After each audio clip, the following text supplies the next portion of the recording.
Naku po mga kababayan, walk out nila Tulfo kanina mga kababayan. Agad namang sinagot at sinoplak ni Senator Marcoleta at Jinggoy. Anya ni Senator Marcoleta mga kababayan na masaya ka ba na may makulong sa amin? Naku po, yan ang ating alamin ngayon mga kababayan. Eto. Daw po yung pag-amend ng roster para dahil daw po may mga senador na makukulong dahil dito sa flood control. Sigurado na ba siya?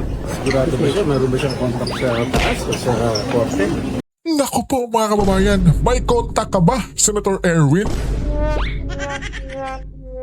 Pambihira di po ba mga kababayan? Tila may sure na po siyang makulong sila Jinggoy mga kababayan, no? Oh, pambihira! Yan kasi yung inirason niya kanina mga kababayan di po ba? Di ba? Sabay walk out? Di ba mga kababayan tapos? Tila ba'y nasaktan pa yung si Tulfo mga kababayan sa sinabi ni Senator Marcoleta mga kababayan, no? Natamaan si Senator Erwin mga kababayan. Wala kasing alam sa batas eh. Eto. I think that that comment was uncalled for. Correct. I don't know why he mentioned that hindi ko alam kung bakit how he came up to that conclusion. Pero offensive ba para sa inyo? Of course mga kababayan. Di ba? Andyan kayo, pareha kayong senador mga kababayan. Tapos tila ba sure ka na makukulong na itong sila Jinggoy? Kaya yan yung nirison mo na agarang magbutuhan mga kababayan dahil makukulong na itong sila Jinggoy? Ang bihira itong si Bendalo mga kababayan, no? Kaya nakantsawan to ni Senator Marcoleta mga kababayan. Yan tuloy, nag-walk out. May namang nabanggit na atake kanina si... Ano? At may namang nabanggit ni Senator Tulfo kanina may nangyaring atake ng karakter. Meron bang ganun? Wala naman. Wala naman nangyari. Then how do you feel about Senator Erwin's remarks kanina? Kaya po, pakinggan natin kabayan. As I mentioned earlier, that statement of his was uncalled for. I don't know if he has contact with the courts. At sigurado na kami makukulong. I don't know. And the actions efforts.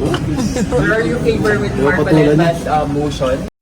Buti na lang hindi papatulan ni Senator Jinggoy itong tila ba kaastigan ni Tulfo mga kababayan. Astig ba? Astig ba yung mag-walk out kabayan? Hindi pumalag sa debate nila Senator Marcoleta, no? Pambihira. Speaking of Senator Marcoleta mga kababayan, eto na. Eto na po mga kababayan. Agad sinuplak itong si Tulfo mga kababayan. Eto. Pakinggan natin. Eto na yun mga kababayan. Senator Marcoleta kay Senator Erwin Tulfo. Tuwang-tuwa ba siya or masaya ba siya kung may makulong sa amin? Ang bihira mga kababayan, no? Tila ba yan eh. Yan yung ibig sabihin kanina ni Senator Erwin kabayan eh. Di ba? Mismo si Jinggoy mga kababayan na inaku po. Hindi nagustuhan yung kanyang pinagsasabay kanina mga kababayan. Di ba? Sir Erwin, sir, na parang minamadali daw po ninyo yung pag-tackle doon sa motion dahil nga daw po may mga ilang senador sa majority yung kakasuhan at possible makukulong din po. Yun ang kanyang iniisip. Yun ang iniisip niya. Kaya ba ayaw niya ring madaliin namin? Dahil gusto niyang may makulong. Ganun ba? Because that argument can cut both ways. Parang tungtuwa ba siya na mayroong makulong sa amin na hindi namin magamit yun? Kung talaga nagmamalasakit ka at we are colleagues here in one institution, dapat hindi siya magsasabi ng gano'n. Correct. Di ba? Pero Correct ano po ka ba bang yan? intention, sir? Para po sa possible na makulong o wala dito? Ang sinasabi ko kanina pa, Pwede. hindi ka ba dahil yan? lamang doon. Ang sinasabi ko, maski ang COMELEC, pinayagan na nga na bumoto. Ito ay makabagong panahon na natin. Let us take advantage of modern technology. Communication, information technology. Pwede naman eh. Para sa ganun, lahat makapag-participate. You know that Congress is a deliberative body. It's a parliamentary institution. So lahat dapat nagampanan ng tungkulin. Bakit mo i-deny sa kanya yun? Sabi naman namin doon, under justifiable conditions or situations. So, paliliwanag na, hindi pa nga kami makapag-debate. Yan. Ako talagang gigil na. Di ba? Mga kababayan, di pa nga nagsimula yung debatehan, mga kababayan. Di ba? Ang bihira. Erwin Tulfox.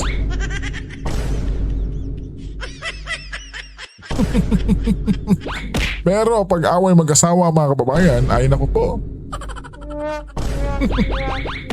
Diyan sila magaling eh, di ba? Gigil na sila So na. pwedeng lumabas po sana yun sa debate.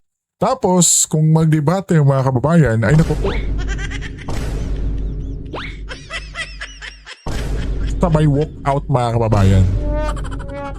So, sino ngayon, mga kababayan, ang tila ba'y nagdradrama, mga kabayan? Diba? Sana nga, ganun lang. Kung hindi naman sila magbibigay ng pagkakataon na pag-usapan namin. Ako, kamumusong ko pa lang talagang akala mo yun. Parang meron silang piniprevent na may sila pala yung Iyan, iniisipan kabayan. pa lang nila, ganun eh. Kami wala kaming iniisip na ganun. Pero sa kung sakali, justifiable reason po ba para sa virtual attendance sa sesyon? Tsaka na natin pag-usapan yan kung si mag-a-apply Senator- nga doon sa debate namin. Yan. Pag-uusapan pa namin yung motion. Pero Sen, originally po ba nakaschedule na pag-usapan po yan today? Ma'am, alam mo yun, May 11 pa kung natatandaan yun. Yung mga marami sa inyo nandun.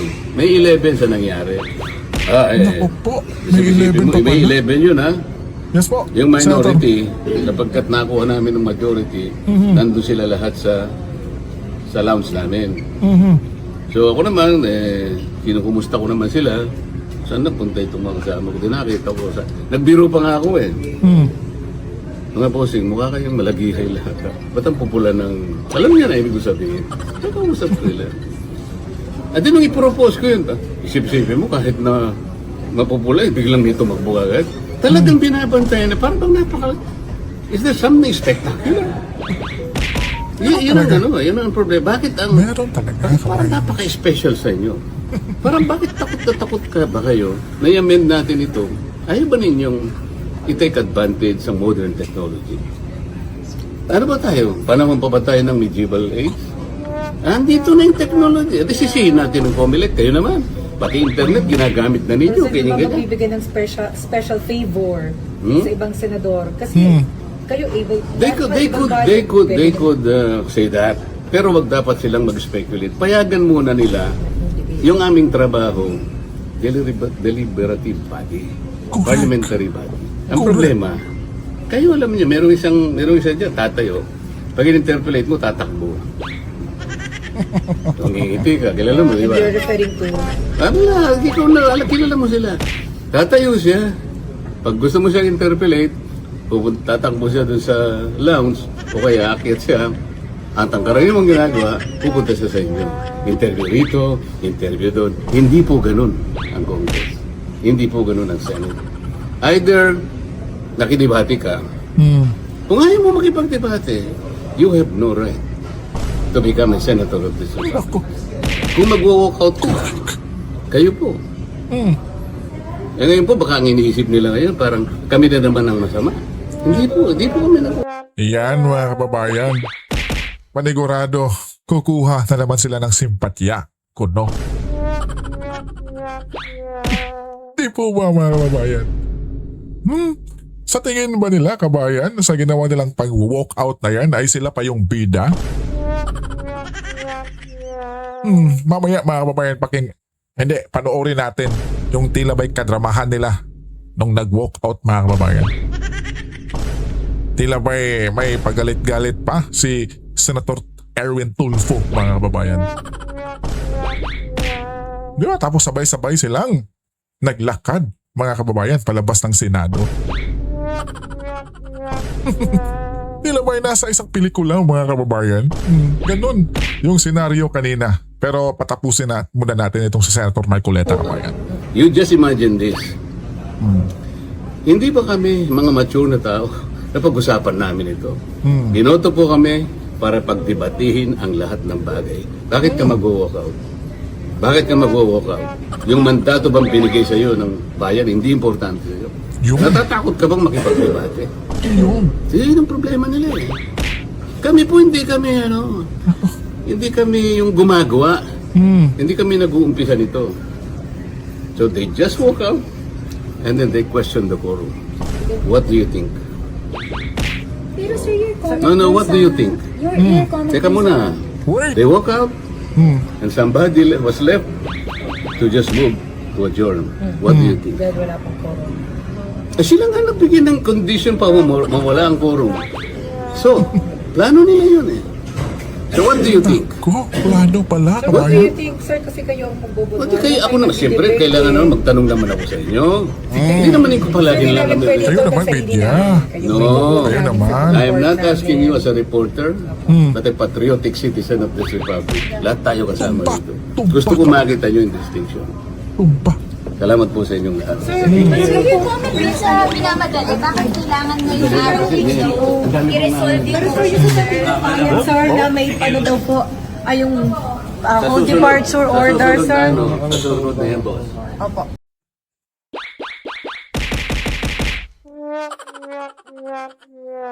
Erwin, Senator Erwin, mga kababayan. Oh, eto yung walkout nilang ginawa kanina, mga kababayan, oh.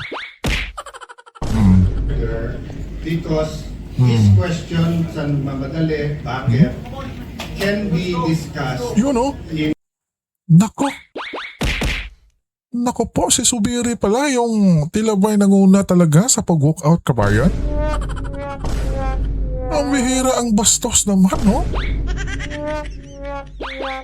Ang bihira, mga kababayan. Ito, ulitin natin, ha? Oh. because his question sa mamadali, bakit, can be discussed in the actual Di ba? Nagkukuman, mga kababayan. Oh, let's go. after the motion whether we should Let's take go. it out. We take offense that bibigyan niya ng ganyan Habang nagsasalita pa, yung Senate leader dyan, mga kababayan, na si Senator Alan. Pambihira talaga, mga kababayan. Di po ba? Di ba? Oh?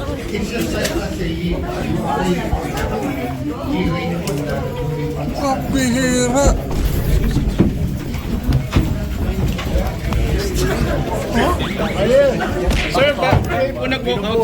Tapos mga kababayan, yung ginagawa nila ngayong pag-walk out, ay naku po, paniguradong easy-easy na naman yan sa majority nila kay Tado, kabayan. Eto, Erwin Tulfo, Senator. Panoorin natin kung ano ang kanyang reaksyon, mga kababayan. Sir, bakit? Patawa-tawa. Pinagpipilitan nila, naisip-isip na siguro nila dahil lumabas sa media na ilalabas na warrant of arrest para makaboto yung mga yun na makukulong kung sino man yun. Nako. Pambihira, mga kababayan. Di ba? Samantalang, naku po, itong si Senator Tulfo. Yung kanyang kaso, mga kababayan, nakabimbin pa. Di ba? Grabe, no? Kinantsawan niya. Mismong kabaro niya dyan sa Senado. Di ba? Tila ba sure na siyang makukulong, mga kababayan. Di ba? Ilalabas na warrant of arrest para makaboto yung mga yun na makukulong kung sino. Di mo pa gusto yan? Di ba? Yung kabaro mo, kahit makulong man, ay, di ba, makaboto, mga kababayan? Ano ang ikinakatakot niyo, Senator Erwin? Di ba? Di ba, mga kababayan? Anong masama dun? Ang bihira. Kaya tuloy na paghalataan na talaga kayo? Di ba, mga kababayan? Klarong-klaro eh. Yung motibo nyo, takot kayo. Naman yun, Pambihira. para makaboto sila, nakakulong man sila. Kasi common sense, hindi naman tayo tanga, journalist tayo. Yes.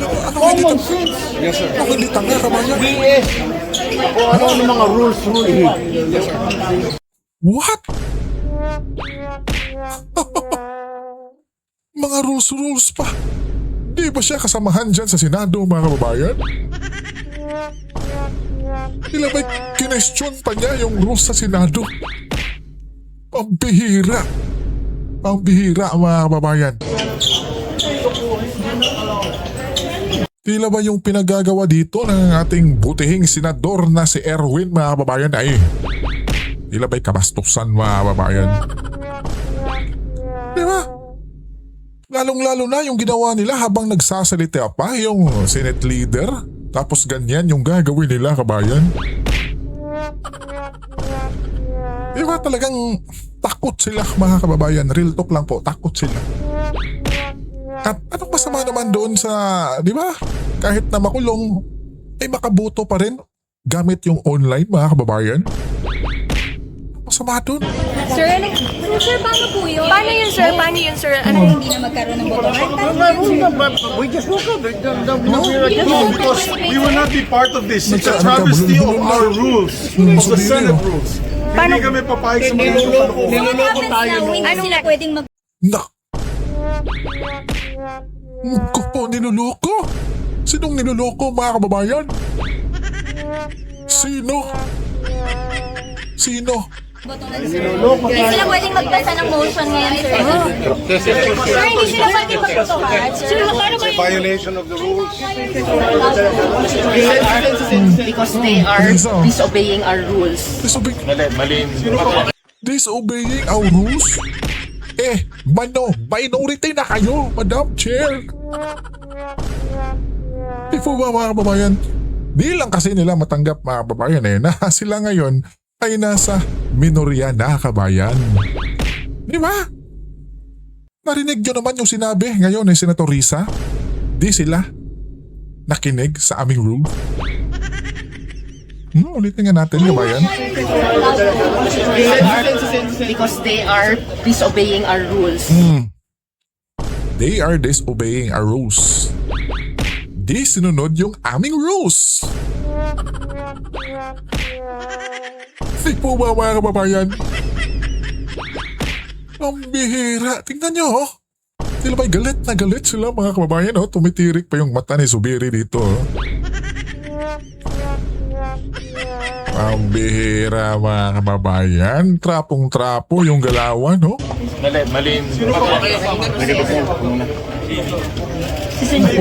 Sino yung botohan nila? Nako.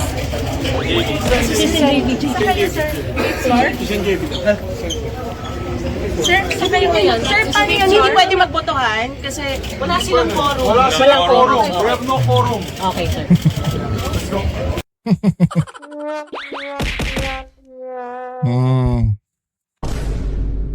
Wala na quorum, mga kababayan. Pambihir. Di ba? Talagang sobrang halatado na po, mga kababayan, yung kanilang mga pinagagawa. Di ba? Tapos ngayon, mga kababayan, ay naku po.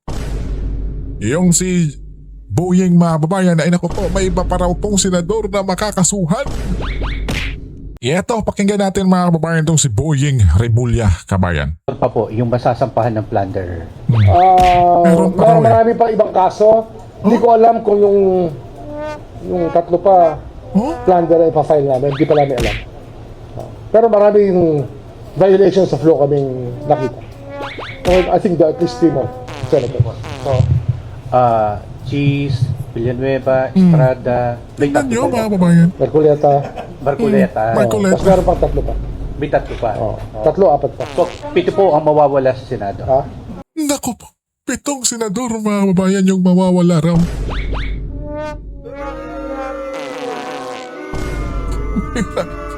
Gagawin talaga nila lahat, mga kababayan, di po ba? Di ba? Grabe na to, kabayan. Wala akong kung majority minority eh. Pare-pareho lang sa akin yan. So, most likely po ngayong taon Wala raw majority minority mga kababayan. Pero lahat ng kinasuhan mga kababayan ay nasa majority ngayon ni SP Cayetano, kabayan. Ang bihira ka talaga, ikaw boy. yung makukulong na senador. Nakukulong o hindi makukulong, hindi ko muna sasagutin. Darating tayo dyan. Okay. Pambihira. Di po ba mga kababayan? Ay, nako. Talagang natatakot lang talaga silang maupo si BP Sara mga kababayan. Ngayong 2028 na election mga kababayan. Diba? Yan lang mga kababayan. Real talk lang. Kasi alam nila pag naupo na si BP Sara mga kababayan ay nako po.